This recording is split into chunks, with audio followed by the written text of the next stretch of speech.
Hello friends, welcome to my YouTube channel. So today in this video, I am going to show you how to customize the folder grid size on your device. Simply go to your settings, tap on the option home screen.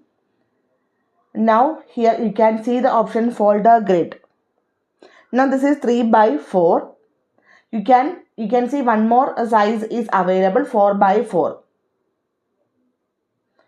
So if you go to your, now this is the folder grid. Now you can see there is 3 column and 3 rows, right? 4, you can see 3 columns and 4 rows. So let me show you. Now I am going to change to 4 by 4. Now go to open your folder grid. Now you can see 4 columns and 1 2 3 4 rows. So in this way we can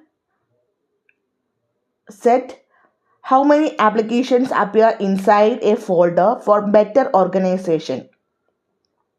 This helps manage multiple apps easily. So simply in this way, we can customize the folder grid size on this device.